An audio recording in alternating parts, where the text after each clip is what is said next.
enjing bidal gumuruh saking jroning raja angkung ingkang bala kaswabra busananira lir surya dalira saka ing janidi arsa madangi jagat tumungop-mungopaning sapucak ing ukir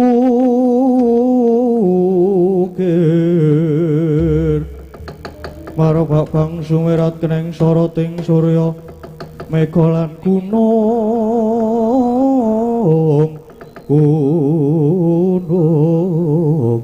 kang kabyarasa swaranipun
samudra sumbar keterlindu bumi kunjing waludo kuntur ketuk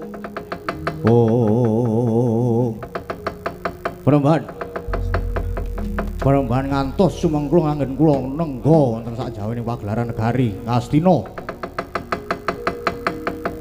nyerantos paduka lajeng Wong Wirapun Dasaludra wadung dawuh Perembahan ngene ya Ngger Nak Prabu Dasaludra ketoke ya mau ning kon balungan lakon Dasaludra kok nggih leres aku entuk dawuhe Prabu Duryudana nggih ingkang sarasipun pripun kose ta sabar aku ki ya wis tuwa nganggo ambekan barang ora iso cepet-cepet lek omongan ora iso kaya kowe nggih nyuwun kapunten ora dadi ngopo dadi dawuhe Prabu Duryudana ki aduh dawuhe Prabu Duryudana ngene dadi Prabu Duryudana ki kepengin kadunungan wahyu katentreman neng nggih nanging napa wahyu nembe lunga napa ngidul kalih bojone ora kudu ngelangi sing dadi kandhang wahyu niku kados pundi menapa wahyu dikandhang ya nyok nek ngeyel nyok dikandhang karo bojone mboten lajeng pripun dene kandhange kuwi para Pandhawa para Pandhawa lajeng keparengipun mula aku ngawe karo kowe kabeh prajurit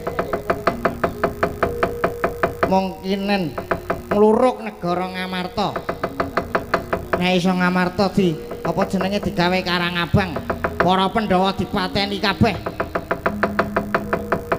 para Pandhawa dipateni aja nganti ana sing sisa anak-anak Pandhawa turun-turun nek perlu putune sing wis ndek putu kabeh kudu dipateni nggih ngesoaken dawuh lajeng bidal kula binjang punapa ketang colok lintang sambung ngopor obor ketang colok lintang sambung obor budal dina iki nggih ngesoaken dawuh nyuwun pamit nyuwun tawahi pangestu Peneban wane solae budal ewat tropik son kalero kaleran kiro pangeran ngomong-ngomong alokor anggondo pacin setan priprayangan tetapin buka kimpul sadane rekam simbol anak dolang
Nututi lamun katututan lamun mangsa prawira digdaya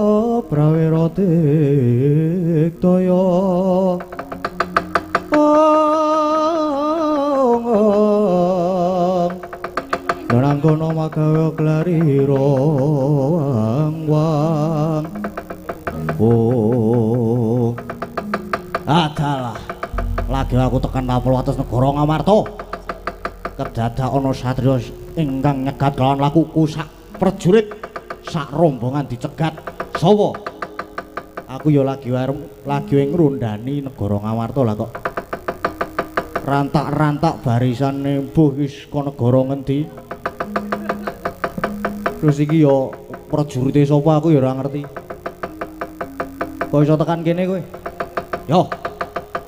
Aku diutus karo sesembahanku Kinen ngluruk negara Ngamarta dadi Ngamarta dadi Karangabang. Bakal mateni para Pandhawa sak anak-anake sak putune kabeh. Ngerti ya aku ki anak Pandhawa. Aku anake Bapa Werkudara. Loh, kowe kuwi isih getih Pandhawa? Ya isih anake kok. Walah, keparat. Ayo kowe gelem sumingkir apa ora? Nek ora gelem sumingkir, arep ngopo nek ora gelem sumingkir? Bakal tak tugel gulumu, tugeleng to nek iso. Kowe barang gelem lunga apa ora? Gelem bali nang negaramu apa ora? Ora gelem bali tak tendiang aja. Apa jenenge? Duh lali to ngontian. Apa jenenge? Apa? Tak tendang ora mencelat tigamu. Aja diundang Antasena babu arep ngopo kowe? Ora minggat saka ngarep aku tebak dadamu kene marganing patimu sing olehno prapting lalis. Mbuh sapa mau jenengmu gurung kenalan.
Mati ya.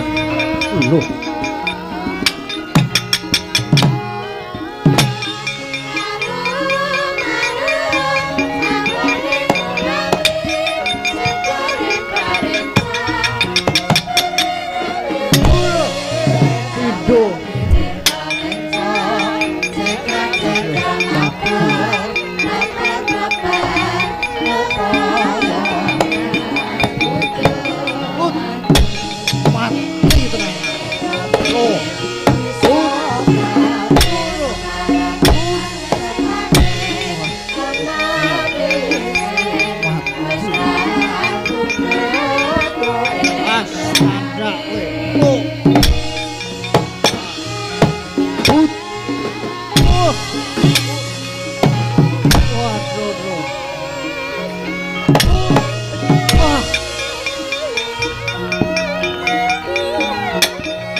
Ora apa-apa, guri no guri.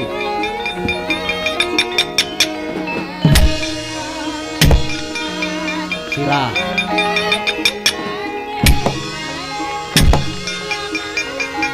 Loh, antemone.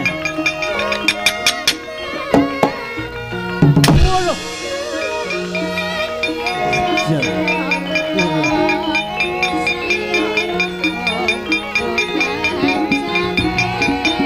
Oh.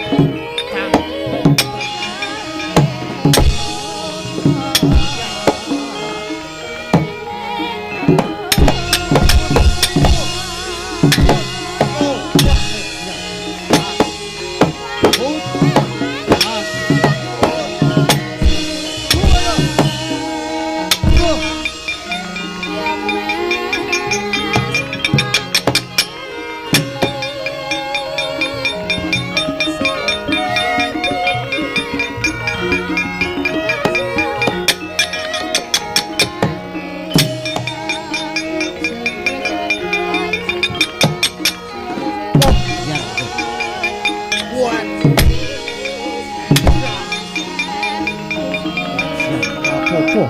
Mantemu ayo. Biar. Oh.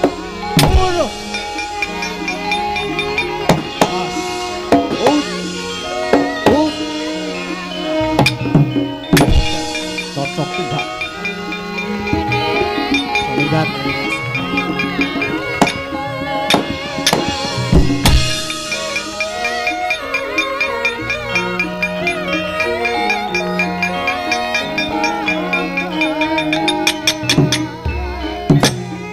Lali.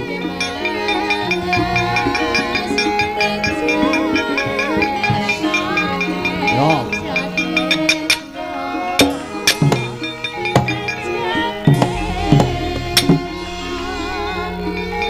Doi.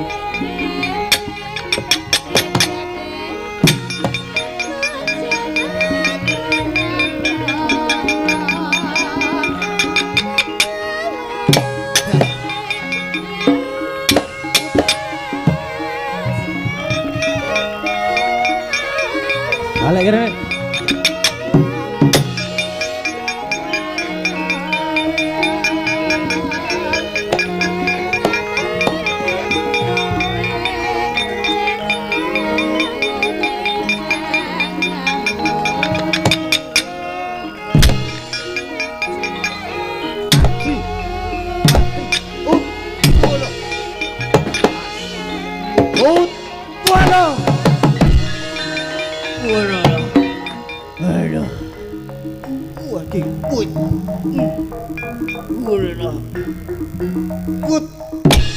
Wah.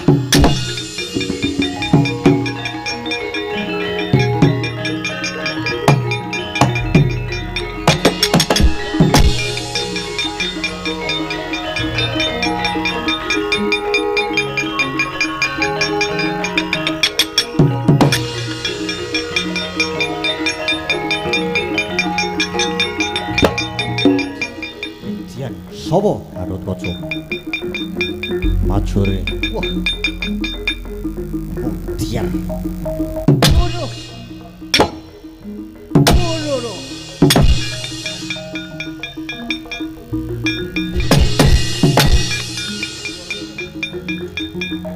diar ngono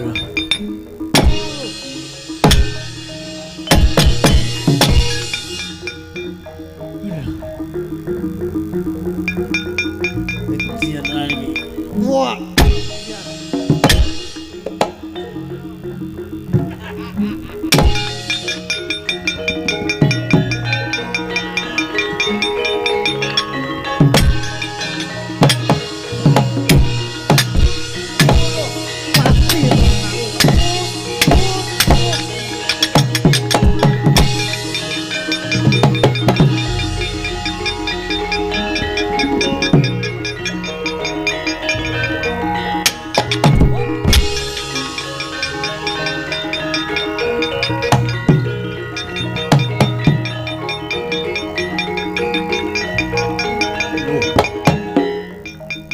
Sopo Antarja?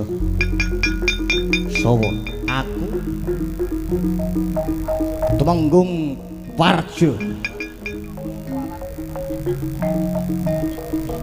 Ojan. Mati. Ut. Waduh.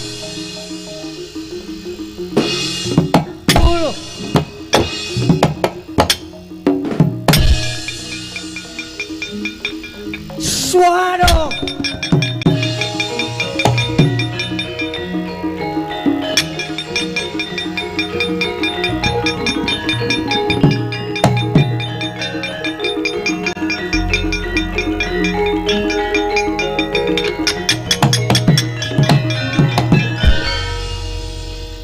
Ora iki endi iki wadyabalaku kok ora ana sing mundur.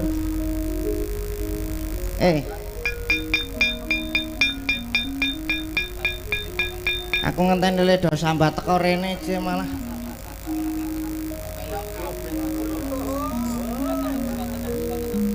Waduh, pecah belum bener.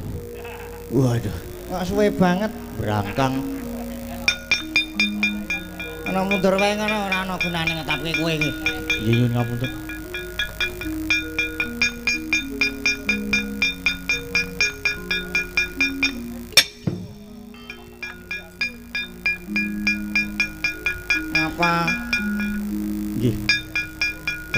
Gatotkaca. Siapa? Gatotkaca. Ora mungkin menang mundur. Iya.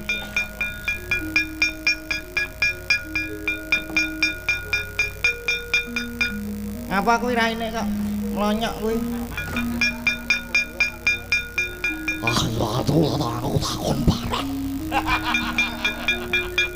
Ngapa le mamang kaya ngono kuwi ngapa? Wah, aku. Wah. Ayo muter wae kana.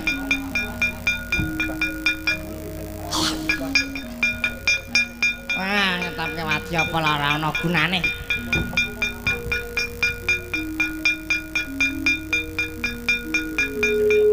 Si ana sing iso dintelke apa ora kene?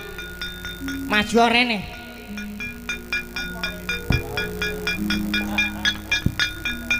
Pripun, Mang? Pripun, Bambang?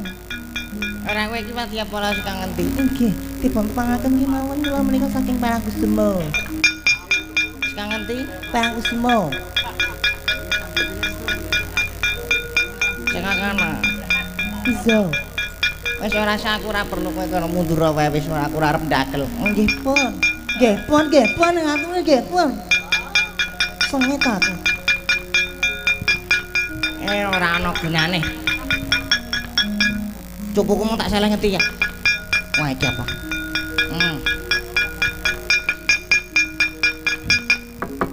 Ayo. Para Pandhawa. Do maju kabeh alpa kene cupuke mbok dadimu kaya apa?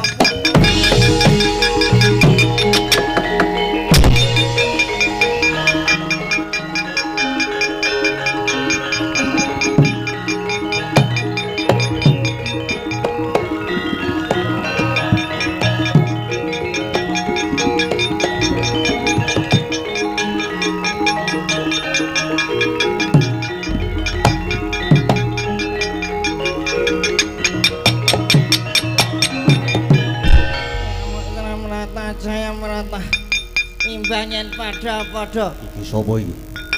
aku Dewa Kumara. Dewa Kumara. Ayo kowe sapa? Antarja. Wah edan nak Werkudara kowe. Dasar Wuranyata ayo gelem mundur apa ora? Mundur sak prajuritmu diundurke kabeh. Ora gelem mundur nek durung kelakon bedhah negara Ngamarta. Nek durung gawa kabeh sirahe Pandhawa 5 durung ora bakal mundur sejangkah. Yen pancen ngono kowe wani karo Antarja. Apamu sing tau dene nyocupu tanpa nono.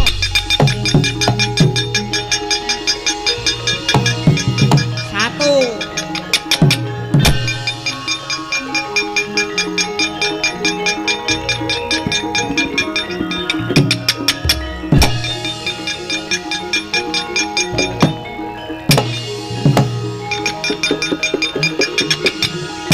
Dua.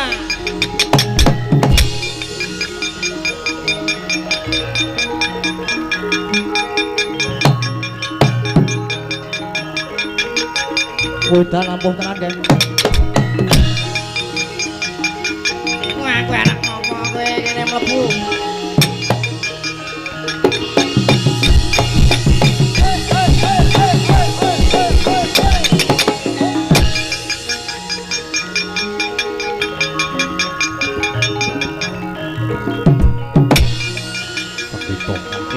Tapi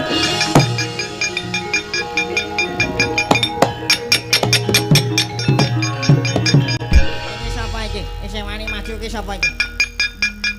Senopati Ndorowati Setyaki. Setyaki tekan kene ngapa? Kowe pendhita ngedapi-dapi.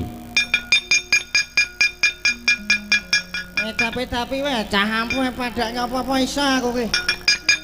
Wis sembatengan kowe. Ngapa kowe arep melu mlebu nang cupu? Sedurung aku mlebu cukup kowe bakal tak antemi. Nya. Kene ameng ngono. Ngono kok le sumbar le ampuh banget. Andekno meng dinunul wae wis mlebu. Kaya ya nek arep mulai kaya ya. Kene meng iki. Ngono wis mak truk mah. Meng sedilit wae wis rampung. Ayo amuk para Pandhawa.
iku saknyatane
Nyat langening kalang jiwana gelar pandamun sarwa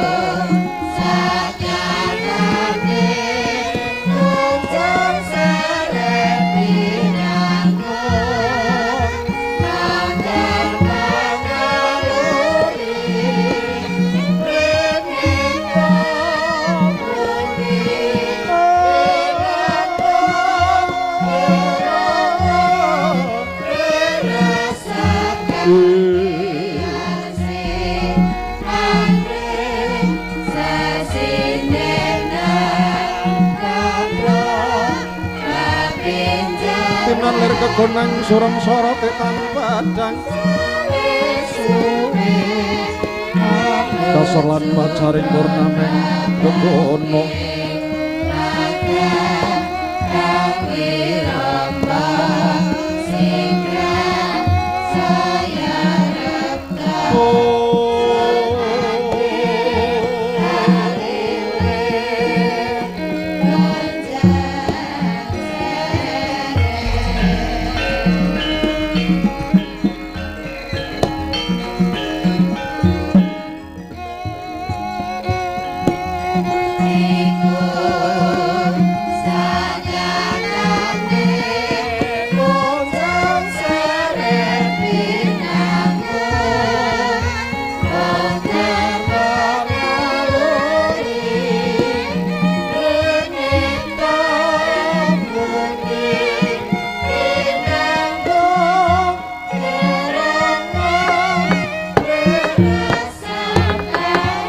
madyaning Urayagung negari Ngamarta nalika semanten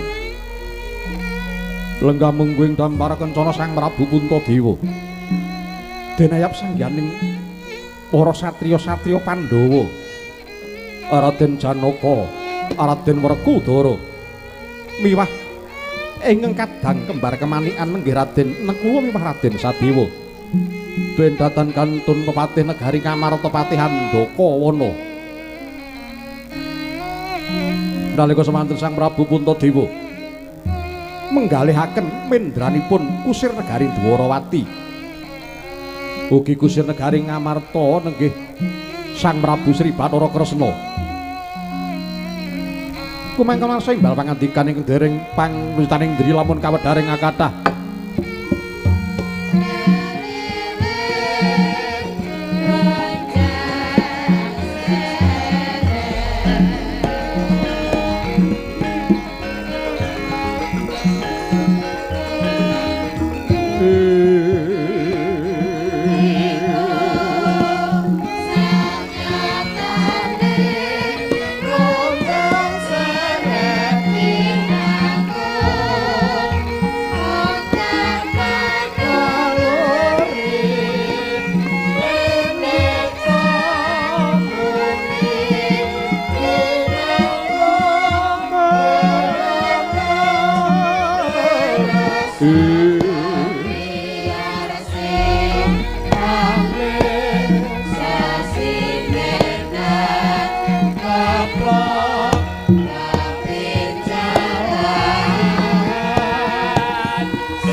Leng-leng ramyan ingkang driya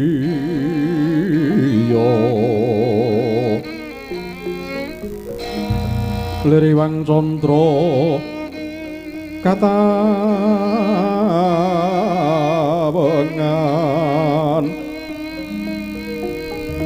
sumu ing tias katuritan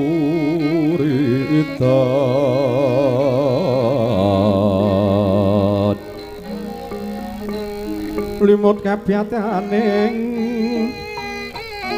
rujit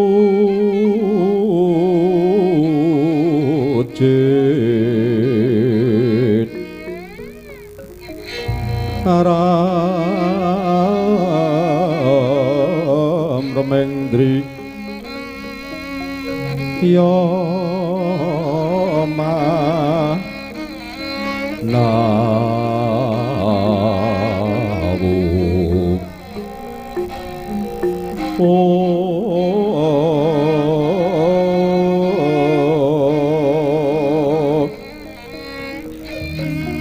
kagunging yang biseso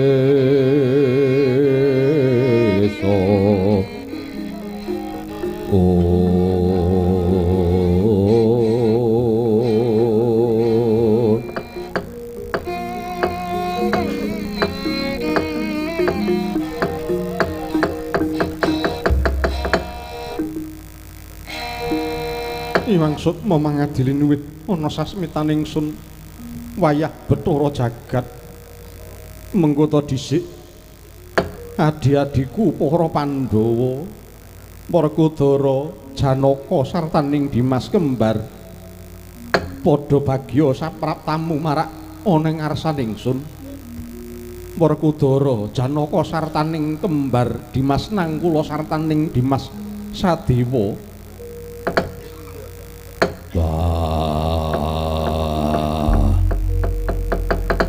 barep kakangku yo antuk pamujine barep kakangku ora nemu alangan sewiji apa basaku katura barep kakangku iya adikku Werkudara bebeteng ing negara Ngamarta di tak tampa jeneng para siadi ngaturake pangabekti marang pun kakang pangestuku tampanana ya Werkudara.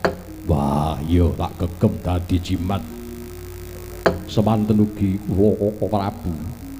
Wilujeng boten manggihaken setunggal menapa durga mendhak kala sirna Kaka Prabu. Keparing ing rayipun Arjuna ngaturaken sembah pangabekti mawan tuantu kunjuk Kaka Prabu. Iya. Janaka wis tak tampa pangestunipun Kakang Tampanana Yadi. Inggih sanget anggen kawula mundi Kaka Prabu. Semanten ugi Kaka Prabu wilujeng lampah kula bekti kula katur Kaka Prabu.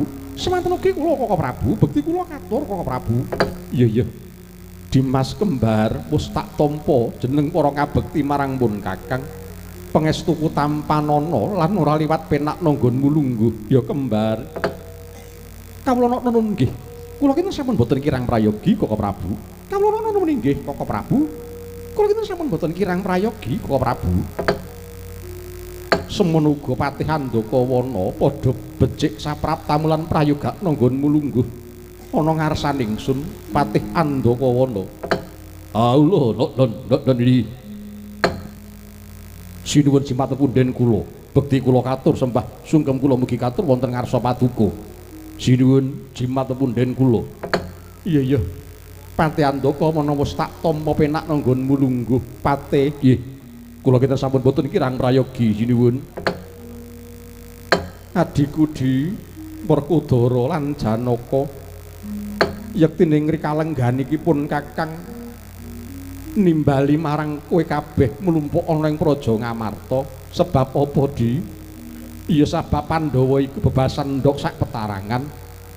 Umpama netes siji kabeh kudu melu mukti, nanging yen pecah siji kabeh kudu melu ngrasakake. Iku kang sepisan kang angka loro di.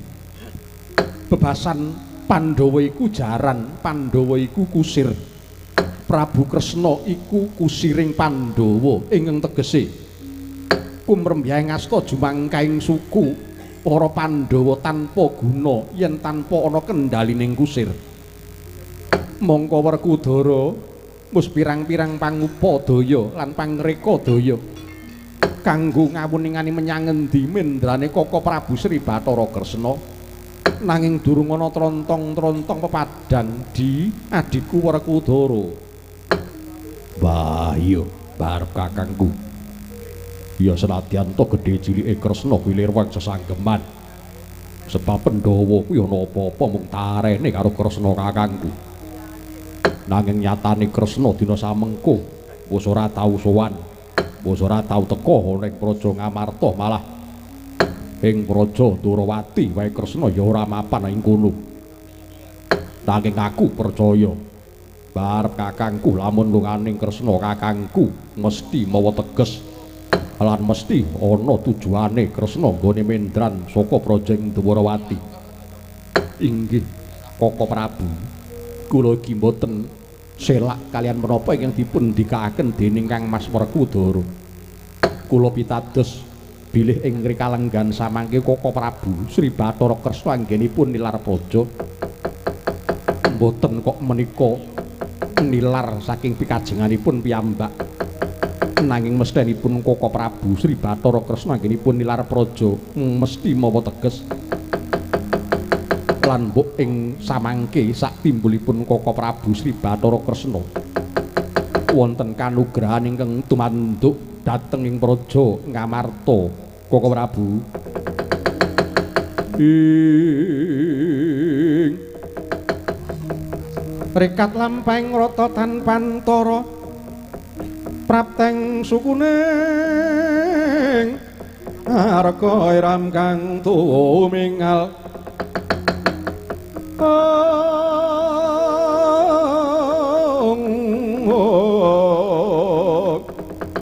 iram kang tumingal dendeng saengga praja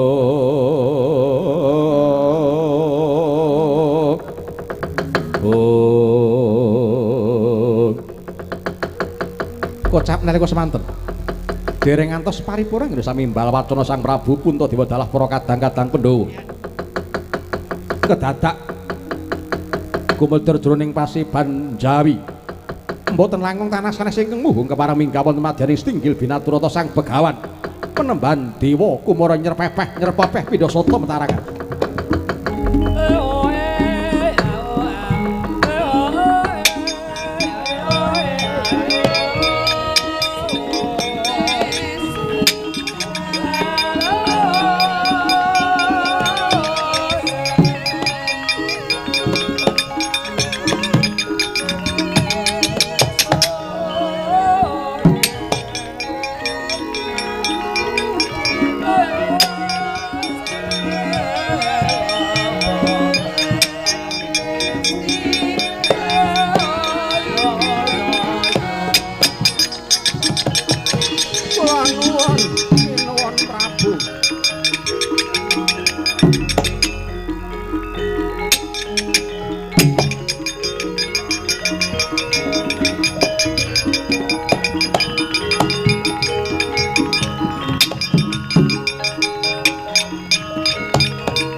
Pandhita Kinarya Wangsit mengkuli ring kasujanan pindha kumbang manging seping matusarining tawang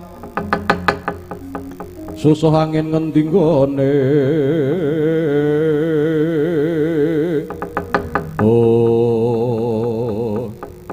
nun amit pasang kaliman tapi tinebena ing ila dini dumawaing tawang towang sinuwun nderek nepangaken tuwin nyuwun pangapunten menawi kula lanyo-lanyo kepareng wantun minggah madyaning Stinggil Binaturata. Inggih penemban nitik sandang tuwin panganggo panjenengan menika wujuding pandhita tuwin Brahmana. Inggih lakar kaleresan mekaten sinuwun lajeng darbi pikajengan menapa sang panemban. Inggih nderek nepangaken nami kula penemban Dewa Kumara sinuwun. Bilih sowan kula menika mundi dawuhipun para Jawata ingkang karya jagat. Dinten samangke kula dipun dawuhi supados kangge hanyuwak dumadining dardaing jagat ing dipun sebat perang Baratayuda Jaya Binangun. Inggih menika perang gegempuran antawisipun Pandhawa kaliyan Kurawa. Bebasanipun perang tunggil darah. Pandhawa lan Kurawa menika tunggil darah. Ning kenging menapa kok kedah sami bentak sirah madyaning Baratayuda Jaya Binangun sinuwun. Saestu kula mboten goroh, kula mboten dura. Dinten samangke saged gagar wigar sagedipun wiradati dumados ing perang ageng gegempuran Baratayuda Jaya Binangun menika. Menawi para Pandhawa lan para Kurawa makempal dados tunggal wonten negari Ngastina. Pramila sinuwun supados kangge anyirep mendung peteng supados sampun ngantos dados jawah deres teman dadosaken banjir getih. Kula suwun para Pandhawa dinten samangke tata-tata siaga tumunten bidal dhateng negari Ngastina sinuwun. Mangancur lakune angin gugorang-graning arga Gura-gurnita kagiri-giri orek bumi kang prakempa. Oh Werkudara, wah piye Siadi tak kira wis nyumurupi lan mangerteni apa kang diandharake dening Sang Begawan Dewa Kumara iki. Werkudara, wah iya yen pancen kekarepane Dewa Kumara apik ora ana alane yen to barep kakangku sarta para Pandhawa manut karo dawuhe Begawan Dewa Kumara. Inggih Kaka Prabu, menawi kula sawang liringen nektra kleceming lati mboten wonten tumindak dura sembada ingkang dipun tandukaken dening Sang Penembahan Begawan Dewa Kumara Kaka Prabu. Iya di Werkudara lan Janaka sarujuk. Dimas Sedewa kepiye? Jeneng para sarujuk apa ora Dimas Sedewa? Mangke rumiyin Kaka Prabu kula ing bari nanduki dhateng Sang Begawan Dewa Kumara menika Kaka Prabu.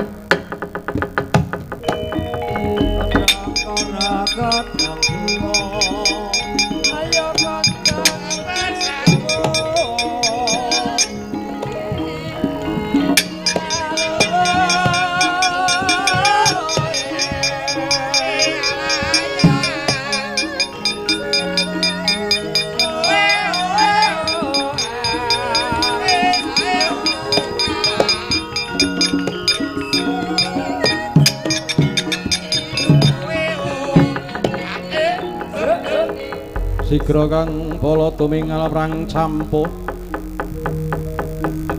samya ngetalilir kadhek weleting gata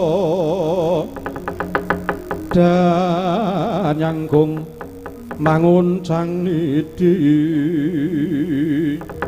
Oh nun sewu menika sinten?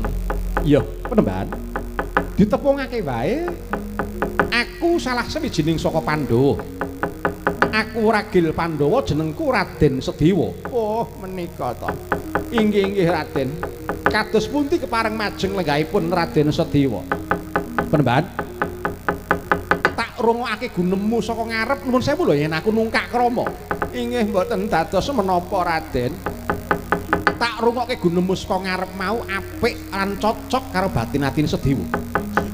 Nanging bareng Sedewa krungu lamun to Penembahan Begawan Dewa Kumara bakal manunggalake Pandhawa lan Kurawa kinarya sarana nuwak jangkaning jagat kang sinebut perang Baratayuda Jaya Binangun. Nuwun sewu Penembahan. Aku rada ora sarujuk nuwun sewu lho. Penemu kuwi dipikulihake sapa wae duwe penemu nanging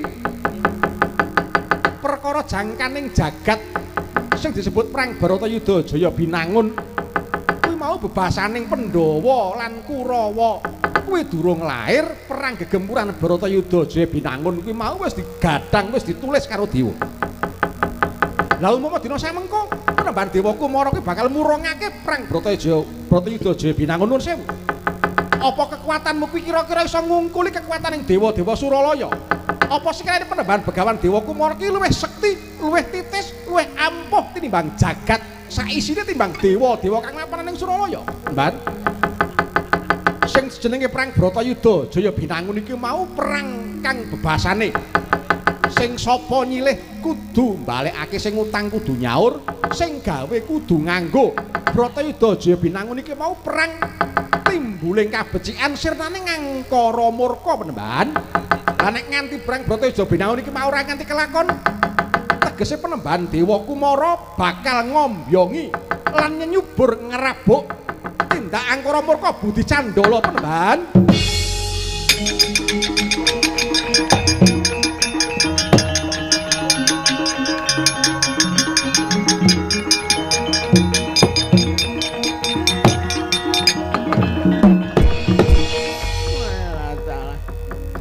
Ketoke wis mulus rencanaku.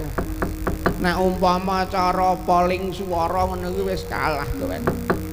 Lah kok ana satriya sing pratitis kaya mengkono. Ayo, Mbak.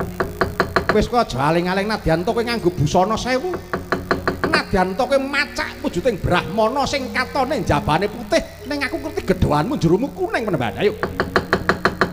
Yen pancen kowe iso nyempal bau kanan kiringe sedewa. Oh, kelakon kowe jugarake perang Bratayuda Jaya Binangun. Andhaka ora aja goblak-goblok wae. Wah, mantap.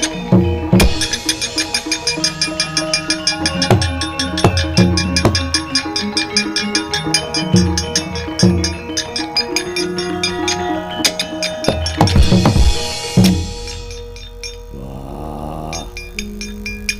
Wong lanang kok cerewet kaya wong wedok. Kula menika namung ngemutaken Kang Mas, ngemutaken. Sapa sing ngemut? Ngemutaken menika ngelingaken. Ya ini kok ngemut apa lah. Mboten ngemutaken. Sebab nuwun sewu kok Prabu. Iya Dimas Sedewa kepiye? Pangandikanipun Begawan Dewa Kumara menika sampun mawi sihir nuwun sewu. Sampun mawi daya wisa utawi wonten gendamipun. Gendam apa? Nggih sampun wonten daya kegiatanipun ingkang dadosaken Kang Mas Werkudara, Koko Prabu Puntadewa, Kang Mas Janaka menika kadidene kenging hipnotis ngaten.